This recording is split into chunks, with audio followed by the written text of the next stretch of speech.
Hello everyone, welcome to our YouTube channel the Kalakar classes. मैं हूं राकेश, आपको लेकर न्यू कंटेंट जिसका नाम है क्लास 12 ज्योग्राफी।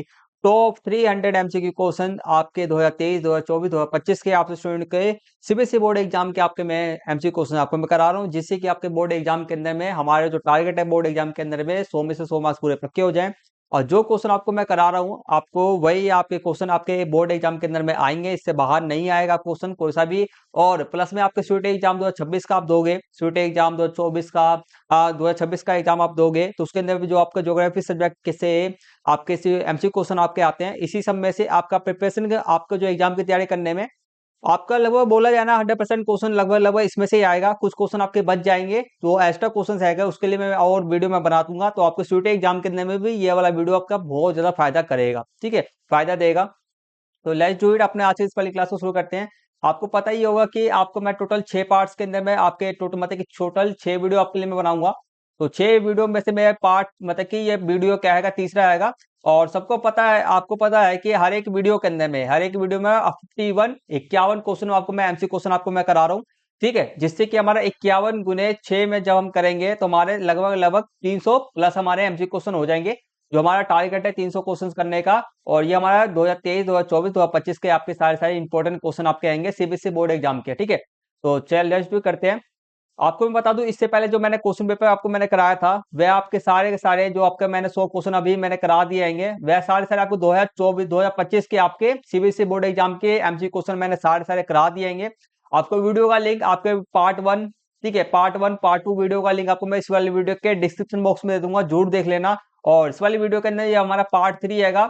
और इस वाले क्वेश्चन इस बार अब मैं आपको 2024 के सीबीएसई बोर्ड एग्जाम के जितने भी आपके एमसी क्वेश्चन हैं आपके ज्योग्राफी सब्जेक्ट में आए हुए हैं उन सभी को मैं कराने जा रहा हूं, ठीक है। तो चलो करते हैं। ये जो फर्स्ट क्वेश्चन पेपर आपका सेट पेपर 1 आएगा, ठीक, देख सकते हो, ज्योग्राफी सब्जेक्ट है। चलो शुरू करते हैं। हिंदी और इंग्लिश मीडियम दोनों ही बच्चे हमारे वीडियो को देख सकते हैं। इंग्लिश का आपको आगे में क्वेश्चन देखने को मिल जाएगा। फर्स्ट क्वेश्चन आपके सामने में है, निम्नलिखित में से कौन सा भाषा वर्ग भारत में सबसे छोटा है। कौन सा भाषा वर्ग भारत में सबसे छोटा है, मतलब कि कौन सी भाषाएं ऐसी आएंगी, भाषाओं का समूह है चारों ऑप्शन में से जो सबसे कम बोला जाता है, ठीक है। तो संस्कृत, बोडो, मणिपुरी, कन्नड़, तमिल, तेलुगु, ठीक है, डोगरी, पंजाबी, कोंकणी। देखो पंजाबी सबसे ज्यादा बड़ा है, कन्नड़ हो गया दक्षिण भाषा में बहुत ज्यादा बोला जाता है, मैथिली हो गया बहुत बड़ा हो गया, मैथिली बिहार के अंदर सबसे ज्यादा, गुजराती बहुत बड़ा समूह हो गया ये भी। तो ये 3 ऑप्शन तो आपके नहीं है। लास्ट ऑप्शन बचा आपका है ए, संस्कृत, बोडो और मणिपुरी। ये आपका कम भाषा बोलने जाने वाले भाषाएं हैं ये, ठीक है। तो ए इसका राइट आंसर है। नेक्स्ट क्वेश्चन आपके सामने में है, निम्नलिखित में से कौन सी वस्तुओं के निर्माताओं से संपर्क करके, ठीक है, निम्नलिखित में से कौन, ठीक है, निम्नलिखित में से कौन वस्तुओं के निर्माताओं से संपर्क करके अपने निर्देश अनुसार उत्पादों को बनाकर अत्यधिक मितव्ययता से व्यापारिक माल खरीद पाते हैं, ठीक है। तो कौन से ऐसे व्यक्ति होते हैं जो जो वस्तुओं का सीधे निर्माण करते हैं, उनसे संपर्क करके अपने अनुसार वस्तुओं को बनवाते हैं और फिर अपने व्यापारिक बहुत अच्छे खासे लाभ पे प्रॉफिट पे सामान को बेच देते हैं। तो डी इसका राइट आंसर है, श्रृंखला भंडार वाले लोग। नेक्स्ट क्वेश्चन आपके सामने में, कृत्रिम में से प्लास्टिक विनिर्माण निम्नलिखित में से किसका उदाहरण है, ठीक है। कौन से उद्योग का उदाहरण है प्लास्टिक, ठीक है, कृत्रिम रेसे और प्लास्टिक किसका होगा आपका, रसायन आधारित उद्योग, रसायन आधारित उद्योग का उदाहरण है। अब इंग्लिश मीडियम वाले बच्चे भी देख सकते हैं, ये देखो इंग्लिश मीडियम में मैं सारे सारे क्वेश्चन दिखा रहा हूँ।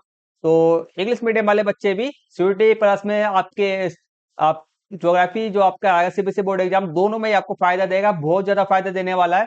लगभग लगभग क्वेश्चन इस समय से ही आपके आएंगे, ठीक है। निम्नलिखित युग्मों में से कौन सा सही सुमेलित है, निम्न में से कौन सा युग्म सही सुमेलित है, हमारा बताओ। देखो पर्वतीय क्षेत्र विकास कार्यक्रम में क्या था, पर्वत क्षेत्र के अंदर में भारत के सूक्ष्म अर्ध सूक्ष्म क्षेत्र थे क्या, नहीं, पर्वत क्षेत्र के विकास करना था इसके अंदर में, ठीक है।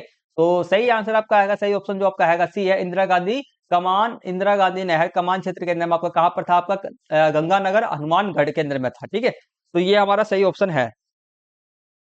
नेक्स्ट क्वेश्चन आपके सामने में है, निम्नलिखित राष्ट्रीय कौशल विकास और उद्यमित नीति 2015 के उद्देश्यों को ध्यानपूर्वक पढ़िए और सबसे उपयुक्त विकल्प का हमारे को चयन करना है, ठीक है। मतलब कि राष्ट्रीय कौशल विकास जो योजना था हमारा, उसके क्या क्या उद्देश्य थे हमारे को देखना है। फर्स्ट आपका ऑप्शन है, भारत में भी विभिन्न आयु वर्ग की साक्षरता, ठीक है, साक्षरता दर में सुधार करना, ठीक है। क्या ये उद्देश्य था, नहीं, साक्षरता दर में सुधार करना नहीं था, ठीक है। इसका दूसरा तीसरा चौथा इसका आंसर है, सभी कौशल से संबंधित गतिविधि के लिए रूपरेखा प्रदान करना, ठीक है, सभी कौशल गतिविधि को एक मानक के साथ में बांधे रखना, सभी कौशल गतिविधि को इनके मांग केंद्रों से जोड़ना। ठीक है, मतलब कुल मिला के कौशल को बढ़ावा देना था, साक्षरता दर को बढ़ावा नहीं देना था। ठीक है, तो तीसरा चौथा इसका आंसर है, दूसरा तीसरा चौथा बी आंसर है। नेक्स्ट क्वेश्चन आपके सामने में आएगा, वर्षा निर्भर कृषि का दूसरा नाम क्या है? वर्षा पे निर्भर जो भी कृषि आएगा उसका दूसरा नाम क्या है? बरानी। क्या है? बरानी। नेक्स्ट क्वेश्चन आपका आएगा, निम्नलिखित में से नमामि गंगे कार्यक्रम का उद्देश्य नहीं है? नमामि गंगे कार्यक्रम का उद्देश्य नहीं है, हमारे को बताना है। तो इसका राइट आंसर आपका आएगा डी, शहरों से नदी के बहाव को मोड़ना। शहरों से नदी के बहाव को मोड़ना ये उद्देश्य नहीं है। ठीक है, और जो उद्देश्य आएगा, मेन जो उद्देश्य आपका है, औद्योगिक प्रवाह की निगरानी करना, ये मेन उद्देश्य था कि जितने भी आप इसमें जितने भी औद्योगिक प्रवाह के उद्योग धंधे जितने भी केमिकल होते हैं पानी के नदी के अंदर में छोड़ देते हैं, उन पर निगरानी करना इसका उद्देश्य है मेन। चलो नेक्स्ट क्वेश्चन आपके सामने में है, एक सेकंड रुक जाओ, सही से दिखा देता हूँ क्वेश्चन। चलो ओके, चलो नेक्स्ट क्वेश्चन आपके सामने में है, एट्थ आएगा। एक सेकंड करते हैं बस। चलो एट्थ है, राष्ट्रीय जलमार्ग संख्या 1 के विस्तार से संबंधित सही विकल्प का चयन करना है। विस्तार का मतलब समझे, कहां से कहां तक राज्य जलमार्ग संख्या आपका 1 कहां से कहां तक उसका विकास, मतलब कि कहां से कहां तक फैला हुआ है। ए इसका राइट आंसर आपका है इलाहाबाद, इसको प्रयागराज भी हम कहते हैं। इलाहाबाद से आपका हल्दिया तक आपका राष्ट्रीय जलमार्ग संख्या आपका 1 है।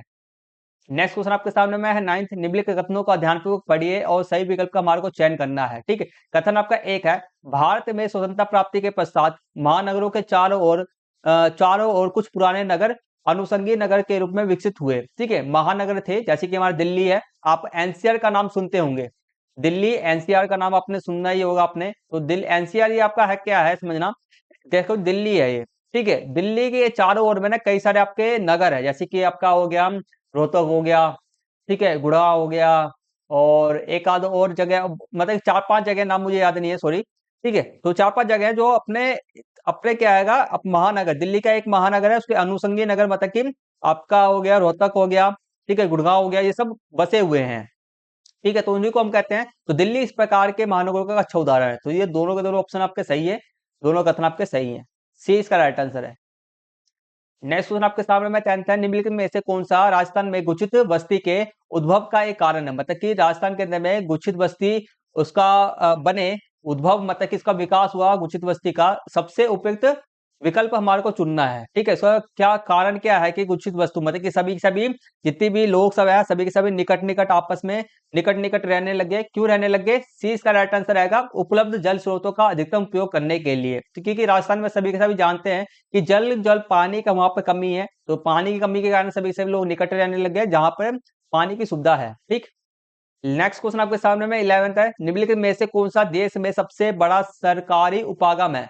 ठीक, उपक्रम, सॉरी उपक्रम है। तो उपक्रम मतलब कि सरकारी सबसे बड़ी सरकारी संस्था है, बताओ। भारतीय रेलवे। नेक्स्ट क्वेश्चन आपके सामने में, भारत के खनन नगरों से संबंधित सही विकल्प का हमारे को चयन करना है। भारत के खनन नगरों से संबंधित सही विकल्प का हमारे को चयन करना है। तो खनन नगर कौन कौन से हमारे आएंगे? 20 राइट आंसर है, अंकलेश्वर, सिंगरौली, डिगबोई, ये हमारे खनन नगर हैं। चलो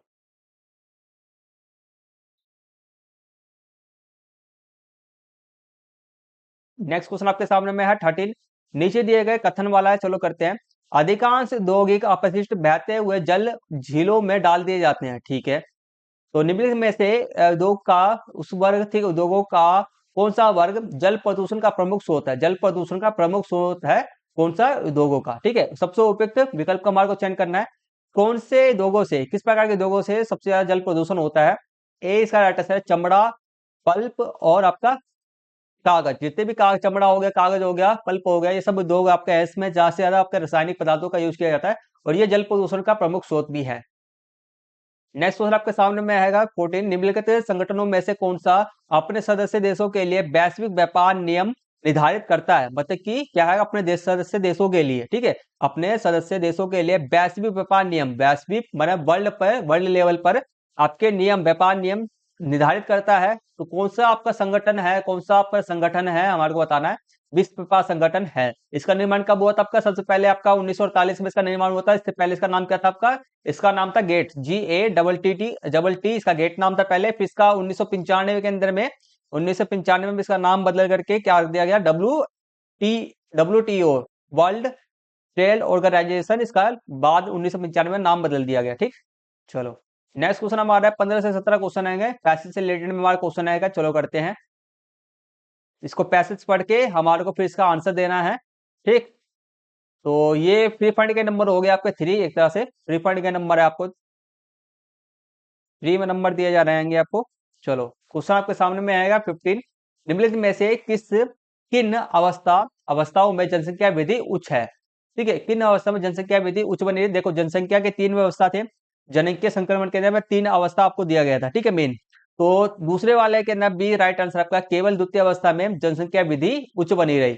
पहले में रुद्र थी, रुद्र का मतलब बिल्कुल बढ़ी नहीं रही थी, और लास्ट में जब हमारा शिक्षा हो गया, स्वास्थ्य हो गया, हर एक महिला हो गई, सभी के सभी लोग शिक्षित हो गए, तो उन्होंने वृद्धि फिर वृद्धि दर क्या रुक गया, धीमा हो गया। ठीक है, तो बी ही एक ऐसा अपना अवस्था है जिसमें जनसंख्या वृद्धि दर उच्च रही।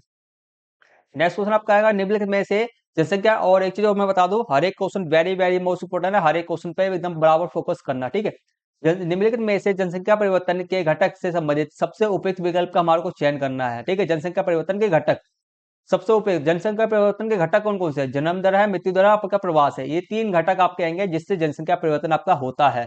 ए राइट आंसर है। नेक्स्ट क्वेश्चन आपका आएगा, निम्नलिखित में से किन किन अवस्थाओं में जनसंख्या वृद्धि धीमी रहती है। किन किन अवस्था में जनसंख्या वृद्धि क्या रहती है, धीमी रहती है। तो आपको सबको पता है प्रथम और अंतिम अवस्था में जनसंख्या वृद्धि धीमी रहती है। चलो, तो ये हमारा फर्स्ट सेट पेपर हमारा जो था, फर्स्ट सेट पेपर के सारे इंपोर्टेंट एमसी क्वेश्चन हमारे कंप्लीट हो जाते हैं। अब हम सेकंड सेट पेपर जो हमारा आएगा, उसके हम सेकंड सेट पेपर के सारे क्वेश्चन को हम करने जा रहे हैं। ठीक है, सेकंड सेट पेपर के सभी 2024 का क्वेश्चन पेपर है ये भी। अभी हम 2024 के हम जो 100 क्वेश्चन अब हम कर रहे हैं, वो हमारे जो कितने भी क्वेश्चन रहेंगे हमारे 2024 के बोर्ड एग्जाम के सारे क्वेश्चन हैं आपके। ठीक, चलो तो नेक्स्ट क्वेश्चन आपके सामने में है प्रवास। फर्स्ट क्वेश्चन, प्रवास के निम्नलिखित कारकों को ध्यानपूर्वक पढ़िए और अपकस कारकों से संबंधित सही विकल्प का चयन करना है। ठीक है, अपकस कारक समझते हो ना, अपकस कारक शांति स्थायित्व अपकस कारक है, प्रतिकूल जलवायु आप, ठीक है, आपका प्रतिकर्ष कारक हो गया, प्रतिकर्ष हो गया ये। संपत्ति की सुरक्षा ये अपकर्ष है, और आर्थिक पिछड़ापन ये आपका प्रतिकर्ष है। ठीक है, तो पहला और तीसरा आपका राइट आंसर है, पहला तीसरा बी राइट आंसर है। नेक्स्ट क्वेश्चन आपके सामने में, निम्नलिखित में से कौन सा मानव विकास का उपागम है। निम्न में से कौन सा मानव विकास का क्या उपागम है। ठीक है, तो सी इसका राइट आंसर, क्षमता उपागम मानव विकास का उपागम है। चलो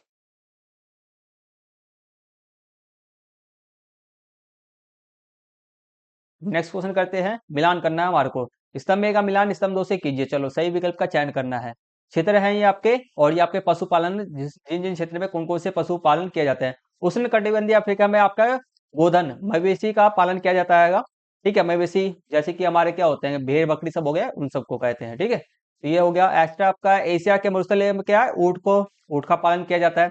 तिब्बत के पूर्वी क्षेत्र में आपका लांबा का पालन किया जाता है, ठीक है, पालन किया जाता है। और सॉरी, उप उत्तरी ध्रुव के अंदर में आपके क्या रेडियार का होता है। ठीक है, रेडियार को पालन किया जाता है, वहां पर रेडियार पशु पालन किया जाता है। तो ये इसका आंसर हो गया। चलो नेक्स्ट क्वेश्चन आपके सामने में आएगा, फोर्थ आएगा, दो कथन अभिकथन कारण पढ़ते हैं। अभिकथन आपका शोषण उद्योग व्यापक विविधता वाले स्थानों में स्थित हो सकते हैं। ठीक है, व्यापक विविधता मतलब कि जहां पे हर एक चीज की सुविधा है, और कहीं पे हर एक चीज की सुविधा नहीं भी है, तो वहां पर भी इसको स्थापित किया जा सकता है। ठीक है, तो ये कथन आपका सही है। नेक्स्ट आपका कारण दिया गया, शोषण उद्योग की स्थापना में महत्वपूर्ण कारक परिवहन के जाल द्वारा अभिगम्यता होती है। ठीक है, शोषण उद्योग कहीं पे भी स्थापित करो, ठीक है, वहां पर आपको सिर्फ और सिर्फ एक चीज की जरूरत पड़ती है, वह क्या होता है, आपका परिवहन। अगर परिवहन का जाल वहां पर बहुत बढ़िया है, तो आप शोषण उद्योग को जो मैंने ऊपर वाले में बोला था, मैंने एक चीज गलत बोला है, एक चीज ये मैंने गलत बोला है कि इसे कहीं पे भी स्थापित, मतलब कि व्यापक विविधता मतलब कि जहां पर हर एक चीज की सुविधा हो, ठीक है, हर एक चीज की सुविधा हो वहां पर स्थापित किया जा सकता है। और जहां पर नहीं भी सुविधा वहां पर भी स्थापित किया जा सकता है। बस सिर्फ और सिर्फ एक चीज है यहाँ पर, यह है कि परिवहन की सुविधा भी वहां पर होना चाहिए। ठीक है, तो ये आपका सही है। तो परिवहन के जाल द्वारा भी गम्यता मतलब कि इसको जो आपका शोषण उद्योग होता है, जहां पर भी इसको स्थापित किया जाएगा वहां पर आपका परिवहन का जाल एकदम बढ़िया होना चाहिए। तो विकथन कारण आपका भी दोनों सही है, और आपके सही वाक्य भी करते हैं। नेक्स्ट क्वेश्चन आपका आएगा, सूचना का उत्पादन निम्नलिखित में से किस क्षेत्र से संबंधित है। अब सूचना सोच रहे होंगे बच्चे, सूचना छोड़ के सबके सब लगा देंगे किस पे आंसर, सी पे आंसर लगा देंगे। तृतीयक के अंदर में आता है सूचना हमारा। अब उससे सूचना के आगे में एक शब्द जुड़ा पड़ा हुआ है, क्या है, उत्पादन। क्या बोलते हैं, उत्पादन, प्रोडक्शन। ठीक है, तो ये आपका उत्पादन पता है किस में आता है, सूचना का उत्पादन करना, डाटा को आप क्या करो, बना रहे हो। ठीक है, ठीक है, डाटा को बना रहे हो, तो ये आपका चतुर्थक केंद्र में आएगा। किसमें आएगा? चतुर्थक केंद्र में आएगा। अगर हम सूचना का संग्रहण की मैं बात कर दूं, सूचना का मैं संग्रहण की मैं बात कर दूं, तो संग्रहण आपका किस में आएगा? संग्रहण आपका किस में आएगा? तृतीय केंद्र में आएगा। ये ध्यान रखना, बच्चे बहुत ज्यादा गलती कर सकते हैं इस क्वेश्चन में, ये ध्यान रखना। चलो, नेक्स्ट क्वेश्चन आपके सामने में शिक्षा फुटकर व्यापार निम्नलिखित में से, ठीक है, निम्नलिखित विशेषताओं को ध्यानपूर्वक पढ़िए और सही विकल्प का हमारे को चयन करना है, सही विकल्प का हमारे को चयन करना। चलो करते हैं। तो फर्स्ट क्वेश्चन आपके सामने में आएगा, फुटकर व्यापार, यह उपभोक्ता को वस्तु को प्रत्यक्ष विक्रय से संबंधित है। बिल्कुल सही बात है, यह उपभोक्ता को, कस्टमर को डायरेक्ट वस्तु को सेल करता है। अधिकांश फुटकर व्यापार नियत प्रतिष्ठानों भंडारों में संपूर्ण होता है। नियत प्रतिष्ठानों मतलब कि जहां पर इसका मार्केट होता है, स्थान होता है, वहीं पे वह स्थापित होते हैं, और जहां पर इसका हर एक वस्तु का भंडारण, हर एक वस्तु का, वस्तु मतलब कि भंडारण, भंडारण का मतलब जहां पर इसको आसपास, मतलब कि जहां पर भी जो वस्तु होते हैं, जो भी हमारा, जैसे कि आपको मैं समझा दूं, जैसे कि सब्जी मंडी है, ठीक है, हमारे आजादपुर के अंदर में क्या है, सब्जी मंडी है। तो सब्जी मंडी के अंदर में क्या होता है, आपको वहां पर उसके आसपास के इलाकों में क्या किया जाएगा, अरे कहने वाला भंडारण, जहाँ पे भी आपका अधिक से पूरा फुल ऑफ स्टॉक होता है ना, फुल ऑफ स्टॉक, हर एक मतलब कि जो बेचने वाला होता है, फेरी रेडी वाला जो होता है, उसको स्टॉक भी मिलना चाहिए। क्या मिलना चाहिए? स्टॉक। उसको सामान्य वस्तु नहीं मिलेगा तो वो कैसे कर पाएगा? ठीक है, तो उसको आसपास के इलाकों में ही संपन्न अपना मतलब कि वहीं पे वह अपना क्या कहते हैं, बिक्री करते हैं, वस्तु को बेचते हैं। और इसका, ठीक है, इसका गठन अनेक बिचौलियों, व्यापारियों, आपूर्तिकर्ताओं द्वारा होता है, नहीं, ये गलत है। फेरी रेडी स्वचालित बिक्री मशीनें इसके उदाहरण है, बिल्कुल सही बात है। तो पहला, दूसरा, चौथा इसका राइट आंसर है। पहला, दूसरा, चौथा, पहला, दूसरा, चौथा, बी आंसर है। नेक्स्ट क्वेश्चन आपके सामने, बिग इंच पाइप द्वारा जाना जाता है, बिग इंच पाइप द्वारा जाना जाता है, मैक्सिको की खाड़ी से उत्तरी पूर्वी संयुक्त राष्ट्र अमेरिका को जोड़ता है। मैक्सिको की खाड़ी को उत्तरी पूर्वी संयुक्त राज्य अमेरिका को जोड़ता है। नेक्स्ट क्वेश्चन आपका आएगा, विकथन आपका है, विकथन आपका है, मुक्त व्यापार के अंतर्गत डंप की गई वस्तुओं से देशों को सतर्क रहने की आवश्यकता है। बिल्कुल सही बात है, मुक्त व्यापार के अंदर में जो डंप की गई वस्तुएं होती हैं, ठीक है, डंप की गई वस्तु से देशों को सतर्क रहने की आवश्यकता है, बिल्कुल सही बात है।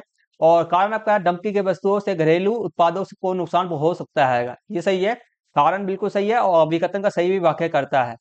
ठीक है, विकथन का सही भी वाक्य करता है, डी इसका राइट आंसर है। अब ये डंप की गई वस्तु क्या होता है, मैं आपको समझाता हूँ। जैसे कि दो देश है, पहला देश ये है, दूसरा देश आपका ये है, ठीक है। तो दूसरा आप क्या कर रहा है, दोनों के बीच में मुक्त व्यापार हो रहा है। तो दूसरा वाला देश क्या करता है, दूसरा वाला देश इसमें पहले वाले देश के अंदर वस्तु, अपनी वस्तु को बेचता है, ठीक है। तो दूसरा वाला जो देश है ना, इसके जैसे मान चलिए कपड़ा बेच रहा है, तो इसके कपड़े का रेट क्या है, 20 रुपए है, ठीक है, इसके कपड़े का 20 रुपए है। और पहले वाला जो खुद का देश है उसका, जिसमें कपड़े का रेट कितना है, उसका कपड़े का रेट 40 रुपए है। तो ये दूसरा वाला देश क्या करता है, 20 रुपए में कपड़े बेच रहा है, तो सभी सभी कपड़े किसके बेचेंगे, इसके कपड़े बेचेंगे। अब ये 40 रुपए वाला खुद के देश का कपड़ा आएगा, उसको कोई लेगा नहीं, खरीदेगा ही नहीं कोई भी। तो इसी को क्या बोलते हैं, इसी से ही क्या होता है आपका मुक्त व्यापार के अंदर में आपका, ये जो, इसको हम, इसकी जो 20 रुपए वाली जो वस्तु बेची जा रही है, उसको क्या हम कहते हैं, डंप वस्तु कहते हैं, ठीक है। जैसे कि खुद का घरेलू, खुद के घर का जो घरेलू वस्तु है, घरेलू उत्पाद है, उसको नुकसान होता है, ठीक है, ये इसको हम डंप वस्तु कहते हैं, ठीक है। अब हमारा जो नेक्स्ट क्वेश्चन बच गया था उसको हम करते हैंगे, 9th क्वेश्चन था हमारा। चलो, 9th क्वेश्चन आपका आएगा, रेगिस्तान की पूर्ति कीजिए के लिए सही विकल्प को हमारे को चयन करना है। डैश में भूम जल का, ठीक है, भूम जल का उपयोग अत्यधिक है। भूम जल समझते हैं ना, भूमि का जल, ठीक है, भूमि के अंदर का जल। अगर वर्तमान पर प्रवृत्ति की तरह भूम जल का उपयोग जारी रहता है, ठीक है, मतलब कि अभी वर्तमान में अंधाधुंध, ठीक है, अंधाधुंध इसका उपयोग किया जा रहा है, बहुत अधिक मात्रा में जल का उपयोग किया जा रहा है, तो जल की आवश्यकता को पूरा करना बहुत मुश्किल हो जाएगा, ठीक है। तो अभी ऐसा कौन सा राज्य है जिस राज्य के अंदर में, ठीक है, भूम जल का उपयोग सबसे ज्यादा आएगा। और अगर हम उसको, उसी भूम जल का उपयोग ज्यादा से ज्यादा करते रहते हैं, तो कुछ सालों में उसका जो भूम जल का अंदर से जो हम जल की मात्रा फिर से पुनः भरण हो जाता है भूम जल का, तो उसको कर पाना मुश्किल सा हो जाएगा अगर हम वर्तमान स्थिति को बनाए रखते हैं। तो कौन सा ऐसे, मैं आपको ऐसे राज्य के नाम बता देता हूँ। पहले तो आता है पंजाब, पंजाब हो गया, हरियाणा, पहला पहला दूसरा मुझे नहीं पता, मगर पंजाब, हरियाणा, और आपका आपका पश्चिमी उत्तर प्रदेश, ठीक है, पश्चिमी उत्तर प्रदेश, आपके ये तीन राज्य आएंगे जो आपका क्या करते हैं कि भूमजल का सबसे ज्यादा उपयोग करते हैं, ठीक है। तो इसमें तीन चारों में से ऑप्शन आपका राइट ऑप्शन क्या है, पंजाब है। नेक्स्ट क्वेश्चन आपका है, फ्लो चार्ट में रेगिस्तान की पूर्ति कीजिए। चलो करते हैं। खनिज दो प्रकार का होता है, आपका धात्विक, अधात्विक, ठीक है। आगे बात करते हैं, धात्विक के अंदर आपके पहले तो ईंधन वाले आ जाते हैं, और आपका गैर अन्य धारित आ जाते हैं, ठीक है। तो गैर के अंदर में आपके ईंधन के अंदर कोयला हो गया, और बाकी दूसरे के अंदर में क्या आपका आएगा, सी इसका राइट आंसर ग्रेफाइट आएगा। बाकी सोना आपका क्या आएगा, एक धात्विक है। नेक्स्ट क्वेश्चन आपका आएगा, निम्नलिखित में से कौन सा स्थान पूर्वी पश्चिमी गलियारे का सबसे पूर्वी स्टेशन है? क्या आएगा आपका, दो आपको पता है क्या होता है, नॉर्थ, साउथ, वेस्ट, ईस्ट। तो ईस्ट के अंदर का आपका पूर्वी स्टेशन है। आपको पता है दो तरह के गलियारे आपको होता है, तो उत्तर दक्षिण गलियारा और पूर्व पश्चिम गलियारा। ठीक है, तो पश्चिम का आपका गलियारा कौन सा आपका आएगा, सिलचर आएगा। और सॉरी, पूर्व का कितना कौन सा आपका, सिलचर है। तो पश्चिम के अंदर आपका कौन सा है, पोरबंदर है। क्या आपका, पोरबंदर है, पोरबंदर। और नॉर्थ के अंदर आपको कौन सा गलियारा आएगा, श्रीनगर से कन्याकुमारी, श्रीनगर से कन्याकुमारी आपका गलियारा है। नेक्स्ट क्वेश्चन आपका आएगा 12th, प्रस्तावित भारतमाला वृहत योजना से संबंधित कार्यक्रमों को ध्यानपूर्वक पढ़िए और सही विकल्प का हमारे को चयन करना है। ठीक है, प्रस्तावित वृहत माला ये योजना है आपका, जिससे कि दूर दराज, ये जो योजना इसलिए चलाया गया था ताकि दूर दराज के क्षेत्रों को आपस में जोड़ दिया जाए। ठीक है, तो और इसमें कुछ मेन थे, इसके भी कुछ शर्तें हैं इसके अंदर में भी। तो जैसे कि इसके आंसर कौन कौन से, आपका पहला इसका राइट आंसर है पिछले इलाकों, ठीक है, पिछड़े इलाकों हो गए, धार्मिक और पर्यटन स्थलों को जोड़ने की योजना इसमें थी। दूसरा इसका गलत है। तीसरा आपका, चौथा सही है, तीसरा और चौथा आपका सही है, तटवर्ती भागों से अलग हुए राज्यों की सड़कों का विकास करना और सीमावर्ती भागों और छोटे बंदरगाहों को जोड़ना। तो इसका पहला, तीसरा, चौथा इसका राइट आंसर है, पहला, तीसरा, चौथा, सी इसका राइट आंसर है। इंग्लिश मीडियम वाले बच्चे भी हमारे वीडियो को देख करके अपने एग्जाम की तैयारी कर सकते हैं, चाहे वह सीयूईटी हो या चाहे वह बोर्ड का एग्जाम हो। ठीक है, सीयूईटी एग्जाम में भी आपका जो मैं आपको पढ़ा रहा हूँ वही काम देगा। ठीक है, चलो नेक्स्ट क्वेश्चन आपका है 13 है, स्वच्छ भारत मिशन निम्नलिखित में से किसके द्वारा शुरू किया गया? स्वच्छ भारत मिशन निम्नलिखित में से किसके द्वारा? भारत सरकार द्वारा, बी आंसर है। नेक्स्ट क्वेश्चन आपका आएगा, निम्नलिखित में से कौन सी बीमारी जल प्रदूषण से होती है? कौन सी बीमारी जल प्रदूषण से होता है? हेपेटाइटिस। ठीक है, हेपेटाइटिस आपका ये दमा हो गया, श्वसन हो गया, निमोनिया, निमोनिया भीगने से होता है आपका आएगा, बहरापन आपका कान से रिलेटेड में है, तो ये हेपेटाइटिस का पानी से होता है। ठीक है, नेक्स्ट क्वेश्चन आपका आएगा 17, 15 से 17 क्वेश्चन आपके हैं। भारत में भू उपयोग वर्गों के अनुपात में परिवर्तन आपका आएगा 1950 से 1950-51 और आपका 2014-15 का आपका ये डेटा है। ठीक है, चलो तो इसमें दिया गया है फर्स्ट क्वेश्चन आपके सामने में 1950-1951 की तुलना में और वर्ष आपका 2014-2015 निम्नलिखित में से किस वर्ग में सर्वाधिक कमी हुई है? किस वर्ग में सर्वाधिक कमी हुई है? वन इस साइड चार ऑप्शन दे रखे हैं हमारे को, चारों में से किसमें सर्वाधिक कमी आई है? क्या है, कमी आई है? देखो इसमें बढ़ोतरी हुई थी, ये ऑप्शन गलत है। इसमें बढ़ोतरी, ये ऑप्शन आपका गलत हो गया। इसमें घटाव हुआ था, ये ऑप्शन आपका हो सकता है। इसमें बढ़ोतरी हुआ, ये गलत है। इसमें घटाव हुआ, ये ऑप्शन आपका हो सकता है। इसमें आपका क्या हुआ, इसमें घटाव हुआ, ये आपका ऑप्शन हो सकता है। और इसमें भी घटाव हुआ, ये ऑप्शन हो सकता है। इसमें बढ़ोतरी, ये ऑप्शन आपका नहीं हो सकता, ये ऑप्शन आपका नहीं हो सकता। अब ऑप्शन कौन कौन से, 1 2 3 4 ऑप्शन में से कोई सा आपका आंसर है। ठीक है, तो सबसे ज्यादा कमी क्या बोला जा रहा है, सबसे ज्यादा कमी किसमें है? इसमें देखो आपका कमी किसके अंदर आ सकता है आपका, 5 और कितना हो गया आपका, 5 और 13 के अंदर में कितने का अंतर आपका हो गया, 5 और 3 8 और एक 7.9 का आपका अंतर है, 7.9 का। इसमें देखते हैं इसमें कितने का अंतर आपका आएगा, इसमें आपका अंतर आएगा 5.9 का है। तो इसमें देखो तो इसमें कमी होगा और इसमें भी कमी है। तो सबसे ज्यादा अंतर किसमें है? बंजर व व्यर्थ भूमि के अंदर में, बंजर और व्यर्थ भूमि, सी इसका राइट आंसर, सबसे ज्यादा कमी इसके अंदर में आया है। ठीक, चलो नेक्स्ट क्वेश्चन करते हैं। नेक्स्ट क्वेश्चन करते हैं, नेक्स्ट क्वेश्चन आपके सामने में आएगा 16, देखो 1950-51 की तुलना में 2014-2015 में निम्नलिखित में से किस वर्ग में वृद्धि का सर्वाधिक अंतर है? वृद्धि का सर्वाधिक अंतर है हमारे को बताना है, वृद्धि किसके अंदर में सबसे ज्यादा हुआ, ये चार ऑप्शन में से देखना है हमारे को सिर्फ। ठीक है, चलो तो आपका चार ऑप्शन हिंदी वाला खोल लेते हैं एक तरह से, वृद्धि का देखते हैं। ठीक है, तो वृद्धि किसमें सबसे ज्यादा वृद्धि, इसमें एक किसमें हुआ वृद्धि और एक आपका इसमें वृद्धि हुआ है। एक सेकंड पहले थोड़ा साफ कर दे ताकि आपको पहचानने में आसानी हो।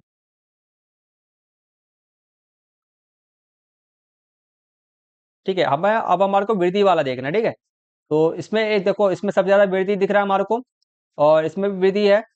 ठीक है, और इसमें तो इसमें कम वृद्धि है, तो इसको ऑप्शन हटा ही दो, घटाव घटाव घटाव घटाव। इसमें भी कम का वृद्धि, इसको भी ऑप्शन हटा दो। एक ये ऑप्शन हो सकता है या तो ये ऑप्शन हो सकता है आपका, और एक आपका ये ऑप्शन हो सकता है। इसमें भी देखोगे तो कितने लगभग लगभग मान के चलो कि 3 पॉइंट समथिंग का कुछ का वृद्धि हुई है। जहां पर वृद्धि करोगे 1 के अंदर में, ठीक है, तो 3.5 और इसके अंदर वृद्धि देखते हैं, इसके अंदर कितने का वृद्धि हुआ, 5.5 का वृद्धि हुआ। इसमें 3 पॉइंट समथिंग का वृद्धि है। और देखो 1 ऑप्शन तो इसमें था ही नहीं, हमारा सेकंड वाले में हमारा 1 ऑप्शन तो है ही नहीं, 1 ऑप्शन तो है ही नहीं। बचा क्या आपका, एक एक आपका ऑप्शन बच रहा है लास्ट वाला, क्या बन रहा है, बच रहा है हमारा गैर कृषि कार्यों में प्रयुक्त कृषि। ठीक है, सी इसका राइट आंसर है। नेक्स्ट क्वेश्चन क्वेश्चन है आपका, निबल बोया गया क्षेत्र का सही अंतर निम्नलिखित में से कौन सा है? निबल बोया गया क्षेत्र, चलो अंतर देखना है हमारे को, बहुत आसान क्वेश्चन है। निम्न भूभाग का क्षेत्र कौन सा है, ये रहा। दोनों के बीच का अंतर क्या है, मतलब 41.7 और 45.5 का अंतर क्या है हमारे को बताना है। ठीक है, तो देख लो, पहले तो 41 और 45 में कितने का अंतर हो गया, 4 का अंतर है, और यहाँ पे 5 है, यहाँ पे 7 है। ठीक है, तो बड़ा कौन सा हमारा ये है, तो यहाँ पर आपका जो बचेगा आपका 45 ले लो ना, ऐसे ही लिख दो, तो पॉइंट हटा दो अभी, 41 17 हो गया। अब ऐसे घटा लो, एक इसमें से मुझे 455 में से मुझे 417 घटाना है मुझे। ठीक है, तो 55 में से पहले तो मैं क्या करूंगा, 55 में से घटा लो सीधे। चलो, तो अब सीधी सी बात है, 4 से 4 खत्म, हटा दो, 55 में से 17 घटाओ, पहले 10 घटाओ कितना बचेगा, 45 बचेगा, 45 में से 7 घटाओ कितना बचेगा, 38 बचेगा। तो यहाँ पर पॉइंट लगा दो, 3.8 इसका राइट आंसर है। चलो, सबका करने का तरीका अपना अपना होता है, सी इसका राइट आंसर है। नेक्स्ट क्वेश्चन आपके सामने में 15 से 17 दृष्टिबाधित बच्चों के लिए है। चलो, ये भी क्वेश्चन हमारे को करना इंपॉर्टेंट है। फर्स्ट क्वेश्चन आपका है, कौन सा बंजर व्यर्थ भूमि का उदाहरण है, कौन सा बंजर व्यर्थ भूमि का उदाहरण आपका 20 का राइट आंसर है, मरुस्थल और बृहद क्षेत्र।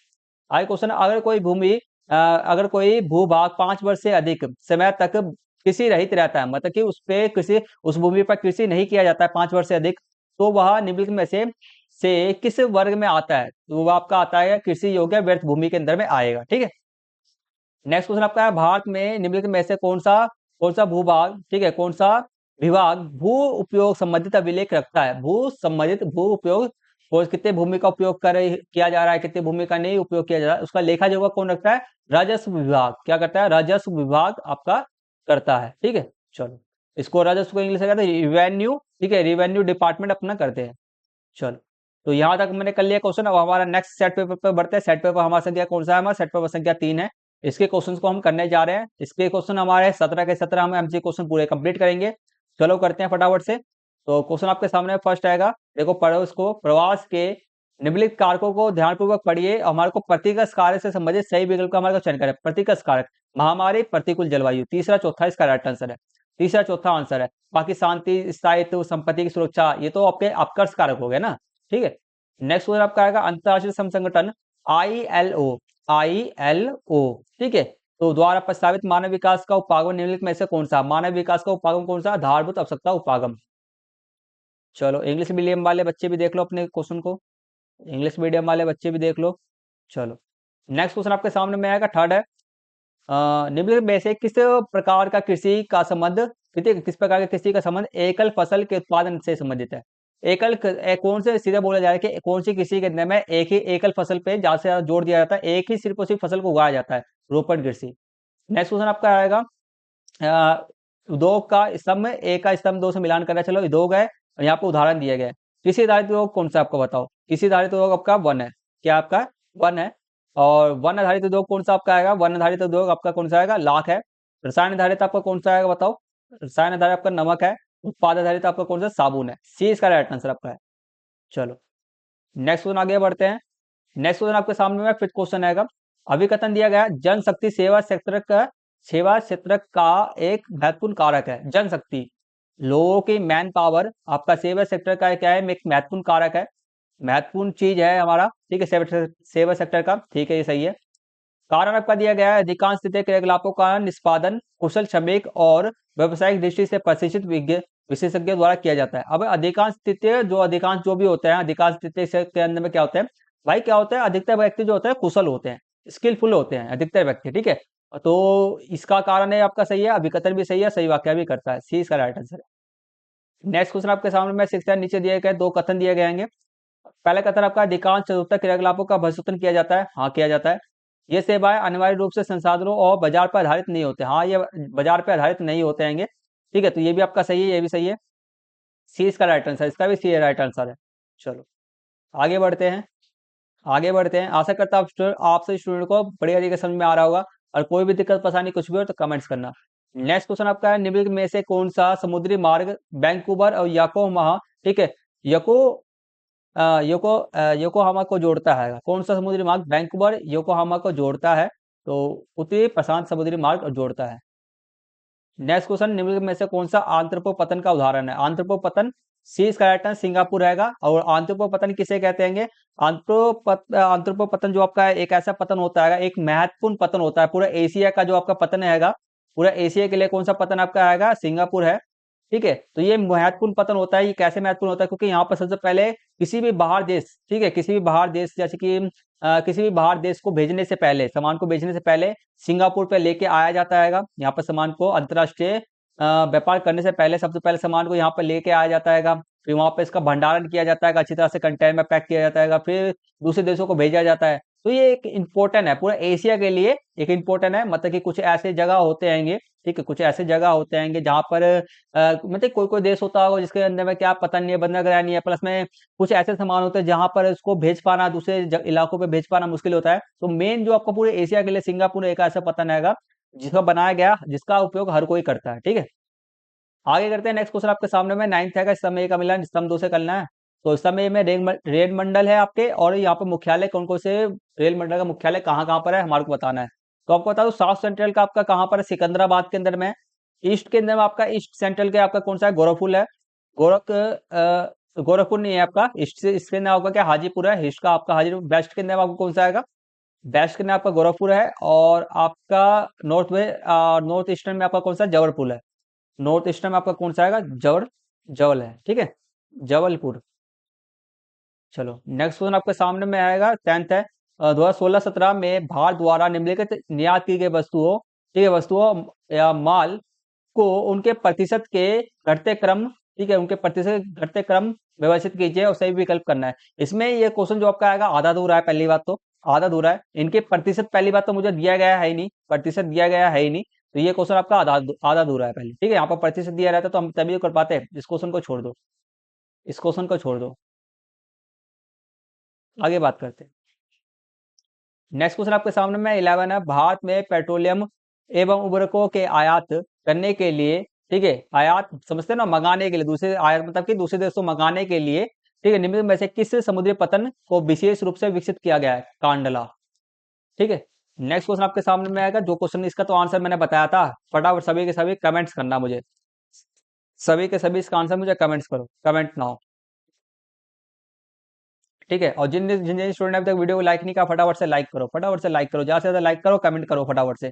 चलो, निम्नलिखित में से कौन सा ठोस कचरे का उदाहरण है, ठीक है। रसोई के बेकार पदार्थ नहीं, पॉलीथीन की थैलियां, हाँ, 20 का राइट आंसर है। पॉलीथीन की थैली एक ठोस हैगा जिससे लाखों करोड़ों साल में भी वह खत्म होने वाले में से नहीं है, ठीक है। तो इसलिए हमारे को ज्यादा से ज्यादा हो सके पॉलीथीन का यूज नहीं करना चाहिए, ठीक है। नेक्स्ट क्वेश्चन आपके सामने में है, भू प्रदूषण, ठीक है, भू प्रदूषण में भूमि प्रदूषण के निम्नलिखित स्रोतों को ध्यानपूर्वक पढ़िए, सही विकल्प का हमारे को चयन करना है। भूमि प्रदूषण से रिलेटेड में कौन कौन से विकल्प आप कहेंगे जो सही आपके हैं, ठीक है। तो अनुचित मानव क्रियाएं, हाँ ये है। अनु ठीक है, अनुपचारित औद्योगिक अपशिष्ट, ये भी कारक भूमि प्रदूषण के कारण है। आदिमकालीन निर्वाह कृषि कृषि कार्य, ये आपका भूमि प्रदूषण का कार्य नहीं है। और पीड़कनाशियों और उर्वरकों का उपयोग भी ये भूमि प्रदूषण का कारण है। पहला दूसरा चौथा इसका राइट आंसर है, पहला दूसरा चौथा सी राइट आंसर है। चलो नेक्स्ट क्वेश्चन करते हैं, नेक्स्ट क्वेश्चन करते हैं। चलो 15 से 17 क्वेश्चन आपका आएगा, ये आपका राष्ट्रीय जलमार्ग से लेटने में है। तो राष्ट्रीय जलमार्ग आपको देखने को मिल रहा होगा, यहाँ से लेकर के ये है। तो आपको पता चल रहा होगा ये कौन सा, इस मैप से समझ, मैप से आपको पता चल गया कौन सा ये जलमार्ग है। तो दिए गए में कौन सा जलमार्ग आपका आएगा, जलमार्ग संख्या आपका तीसरा है ये। ए पे कौन सा जगह का नाम है, कोट्टापुरम है। और बी पे आपको कौन सा है, कोलम है। यहाँ पर बी पे क्या है आपका है, कोलम है, यहाँ पर ये कोलम बोला जाता है। और ये कोट्टापुरम है ए में, ठीक है। चलो आगे इसी का डिस्ट्रिक्ट वाले बच्चों का भी क्वेश्चन आएगा, उसको हम कंप्लीट कर लेते हैं। चलो देखो, इसका फर्स्ट क्वेश्चन आपका निम्नलिखित में से कौन सा राष्ट्रीय जलमार्ग सबसे लंबा है, कौन सा राष्ट्रीय जलमार्ग संख्या आपका सबसे लंबा है। ए इसका सबसे ज्यादा आपका हल्दिया से, सॉरी, प्रयागराज से आपका हल्दिया तक है, ठीक है। 1700 के मतलब 1700 या 1800 लगभग मान के चलो, 1800 के लगभग में ये लंबा है, 1800 किलोमीटर, ठीक है। चलो बात करते हैं, नेक्स्ट क्वेश्चन आपका है, राष्ट्रीय जलमार्ग संख्या आपका सेकंड का संबंध निम्नलिखित में से किस नदी से है। ब्रह्मपुत्र से नदी से है। राष्ट्रीय जलमार्ग संख्या आपका सेकंड के दोनों अंतिम अंतिम स्थानों से संबंधित सही विकल्प का चयन करना है। तो राष्ट्रीय जलमार्ग संख्या कहाँ से कहाँ तक आपका आएगा, आपका सदिया से दुबई तक है, सदिया से दुबई तक है, ठीक है। तो हमारे यहाँ पे 17 क्वेश्चन हमारे कंप्लीट हो जाते हैं। इंग्लिश मीडियम में भी दिखा देता हूँ। यहाँ पर हमारे 17 क्वेश्चन हमारे पूरे, हमने 51 क्या 50 60 के आसपास में लगभग क्वेश्चन हमने कंप्लीट कर लिए हैं। आशा करता हूँ आप स्टूडेंट को हर एक क्वेश्चन बढ़िया तरीके से समझ में आ गया होगा। अब किसी भी क्वेश्चन में कोई भी दिक्कत परेशानी कुछ भी हो तो कमेंट्स कर देना। ये एक तरह से हमारा जो क्लास था मैराथन क्लास था, इसके अंदर हमारे सारे क्वेश्चन का मैराथन क्लास था, प्लस में रिवीजन क्लास था, जिससे कि हमारे एग्जाम के अंदर में टारगेट है बोर्ड के अंदर में हमारा 100 में से 100 मार्क्स पूरे पक्के हो जाए। कोशिश मैं ज़्यादा से ज़्यादा मैं कोशिश करूंगा आपका लगभग हम प्रैक्टिस करें यहाँ पर अचीव करके रहेंगे। बस एक चीज़ की आपको ज़्यादा से ज़्यादा आप देखो, मैं आपके 100 में से 100 मार्क पूरे पक्के करा दूंगा। बस मुझे एक चीज़ की ज़रूरत है, एक चीज़ की ज़रूरत ये है कि बहुत ज़्यादा मोटिवेशन की ज़रूरत है, ठीक है? मोटिवेशन वैसे मैं तो बोलता हूँ मोटिवेशन जैसी कोई चीज़ होती ही नहीं है पहली बात तो, ठीक है? आपके पास एक चीज़ की ज़रूरत है, ज़्यादा से ज़्यादा वीडियो को लाइक करा करो और वीडियो पे कमेंट एक कमेंट एक व्यक्ति एक कमेंट ज़रूर करा करो, एक व्यक्ति एक लाइक ज़रूर करेगा, ज़्यादा से ज़्यादा लाइक करो, ज़्यादा से ज़्यादा कमेंट करो, चैनल को सब्सक्राइब करो, जो ताकि मैं आपके इंपॉर्टेंट वीडियो बना के लाते रहूँ, ठीक है? इस चीज़ की मुझे ज़रूरत है, इसको करो, फुलफिल करो, मैं 100 में से 100 मार्क्स आपके पूरे अचीव करा दूँगा, ठीक है? तो आज की क्लास को यहीं पे फिनिश करते हैं, मिलते हैं जल्दी से नेक्स्ट वीडियो के अंदर में, तब तक के लिए टेक केयर, टेक बाय, जय हिंद, जय Bharat and thank you for watching.